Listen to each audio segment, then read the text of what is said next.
avec Gabriella, ma petite fille qui a 12 ans et qui joue aux grandes. Alors, être un grand, c'est ne pas pleurer. Alors, je la regarde, alors qu'elle est triste, se retenir, être très digne, comme on dit chez nous. Et je lui dis, tu sais, si tu as envie de pleurer, tu peux y aller, il n'y a pas de problème. Non, non, ça va, je me tiens. Ah, j'ai dit, c'est super. Ça veut dire quoi? Que tu es grande? Les grands, ils se tiennent? Je dis, moi, je me tiens pas. Alors, moi, j'ai jamais su me tenir. Je pleure, je ris, je ris. En fait, tu vois. Oui, mais c'est toi, Mamoun. Ah bon, je suis pas une grande, moi. Elle m'éclate, elle dit, pas tout à fait une grande. Et puis en rigolant, elle me dit, non, t'es une vieille. Alors, les vieilles, elles peuvent pleurer et rire. Ah bon, alors j'ai dit, en fait, petit, tu peux pleurer et rire. Vieux, tu peux pleurer et rire. Et entre-temps, tu dois te taire.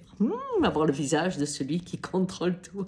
Alors on éclate de rire toutes les deux et je sais que sa peine est quand même là. J'ai dit, tu sais, quand j'étais petite, je croyais que quand on grandissait, on pleurait plus. Et surtout, je pensais que quand on était grand, on n'avait pas peur de mourir. Alors que moi, j'avais toujours peur que mes parents meurent, etc. Elle me dit, ah oui, mais moi aussi, ça me le fait des fois. Des fois, j'ai peur aussi que maman, elle meure ou papa. Ah ben, je lui dis, voilà, ben, moi, ça me le faisait. Des fois, elle me dit, ça passe alors avec le temps? Non.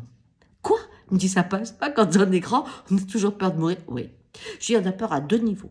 Le premier, c'est ce qu'on aime. Alors, ce qu'on aime, de temps en temps, tu vois, moi, je suis là, tranquille, avec les chiens, les chats, tu sais, j'ai gens à côté de moi, tout va bien, je pense à vous, je me sens heureuse. Et tout d'un coup, je regarde Loulou qui a 12 ans, mon chien, et je me dis, oh là là, il va peut-être partir bientôt. Et tout d'un coup, je me sens triste, triste. Je me dis, oui, alors qu'est-ce que tu fais? Ben, je commence à me dire, je suis fabriquée pour vivre ça. Ah bon, ça te suffit? Ben, j'ai dit, ça m'aide, hein. Et après, je me dis, c'est la vie. Et je ressens toutes les fois où j'ai pleuré et ri en même temps. Ah, elle me dit, ben moi, je crois que ça ne me suffira pas. Ben, j'ai dit, moi, ça m'aide beaucoup. Beaucoup. Cette phrase, je la répète souvent. Et je me la répète aussi quand ça arrive pour moi. Elle me dit, comment pour toi? Ben, j'ai dit, des fois, j'ai peur de mourir. Ah non, pas toi. Ah ben, je lui dis, écoute, c'est pas parce qu'on vieillit qu'on n'a pas peur de mourir, hein. Il y a des fois, au contraire, je me dis, oh, heureusement que je vais mourir, je serai pas là pour voir ça. Mais il y a des fois où je peux me lever la nuit, j'ai une angoisse folle. Et alors, qu'est-ce que tu fais? Eh bien, qu'est-ce que tu veux? Je me dis la même chose. Je me dis, je suis fabriquée pour vivre ça. Et alors après, je me dis, c'est la vie. Et après, ça te calme? Pas tout à fait.